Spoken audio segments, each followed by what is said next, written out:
মায়াপুর। এই মায়াপুরে কার না যেতে ভালো লাগে।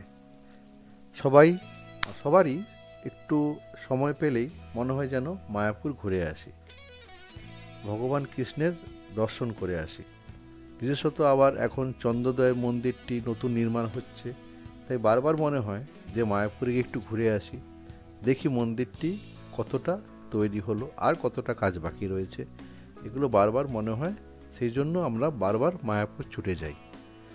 সাধারণত একাদশীর সময় বিভিন্ন অনুষ্ঠানে মায়াপুর যেতে ইচ্ছে করে আমাদের সবারই। তো সেই মায়াপুর নিয়েই আজকে আপনাদের একটা নতুন আপডেট দেব আমি।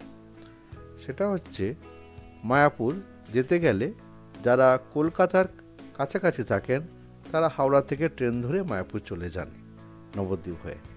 কিন্তু যারা কলকাতা থেকে একটু দূরে থাকেন, যাদের বাস ট্রেন চেঞ্জ করে করে দু তিনটে জিনিস চেঞ্জ করে মায়াপুর যেতে হয়, তাদের জন্য এই যে আপডেটটা দেব সেটা খুবই ভালো এবং খুব খুশির খবর। কারণ বয়স্ক মানুষরা যারা এই দু তিনটে জার্নি চেঞ্জ করে, প্ল্যাটফর্ম চেঞ্জ করে, ওভারব্রিজ চেঞ্জ করে ট্রেনে উঠে যেতে একটু কষ্টই হয়। সেই জন্য যদি ডাইরেক্ট কোনো বাস পাওয়া যায় যে বাসটি একদম মায়াপুরে গিয়ে আপনাদের নামিয়ে দেবে, সেটা আরও সুবিধা হয়। সেই নিয়েই একটি আপডেট আজকে আপনাদের দিচ্ছি। সেটা হচ্ছে, হলদিয়া, পূর্ব মিদনাপুর হলদিয়া থেকে মায়াপুরের নতুন বাস শুরু হলো, বাস যাত্রা। এটি এনেছে শ্রীধর পরিবহন সংস্থা। আর এই হলদিয়া থেকে বাসটি ছাড়ে সকাল 5:50 আর মায়াপুর পৌঁছে যায় দুপুর 12টার সময়। আবার মায়াপুর থেকে ছাড়ে কখন?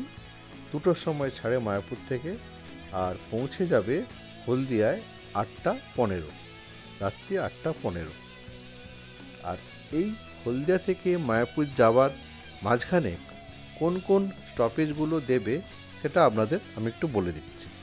সেটা হচ্ছে, হলদিয়া থেকে ছাড়ার পর ফার্স্ট স্টপেজ দেবে দুর্গাচক, তারপর দেবে চৈতন্যপুর, তারপর ব্রজলাল চক, রাধামণি, ডানলপ, বারাসাত, জাগুলি, কল্যাণী এমস, চাকদহ, রানাঘাট, ফুলিয়া, শান্তিপুর, কৃষ্ণনগর, তারপর মায়াপুর।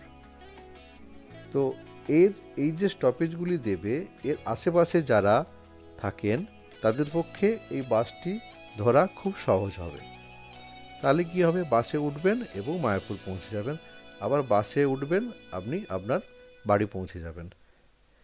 আর এই বাসের ভাড়া হলো, হলদিয়া থেকে ভাড়াটা আমি বলে দিচ্ছি, হলদিয়া থেকে মায়াপুর ভাড়া 260 টাকা। এটি কিন্তু নন এসি বাস। আর মাঝখানে যে যেমনভাবে উঠবেন ভাড়া সেরকমই পড়বে। আমি ডেসক্রিপশনে ফোন নাম্বার এবং শ্রীধর পরিবহনের ওয়েবসাইটটা আমি দিয়ে দেব, আপনারা সেখান থেকে বুক করতে পারবেন। আর ফোন নাম্বারও দেওয়া থাকবে, আপনারা ফোন করেও বুক করতে পারেন। এবং শ্রীধর পরিবহনের বাস তো সেখানে বাসটি যথেষ্টই ভালো, কারণ এদের আগেও কিছু কিছু হলদিয়া কলকাতার বাসও থাকে যেগুলো কন্ডিশন খুবই ভালো হয়। তো এটাই রইল আজকে আমার নতুন আপডেট।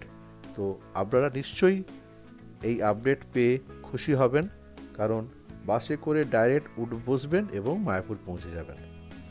তো আশা করি আপনারা সবাই ভালো আছেন, ভালো থাকবেন। আর যারা যারা আমার চ্যানেলটা এখনও সাবস্ক্রাইব করেননি, প্লিজ সাবস্ক্রাইব করে দেবেন। এতে আমার নতুন নতুন আপডেট, নতুন নতুন জায়গার ভিডিও, এতে আমি আগ্রহ পাব। নমস্কার।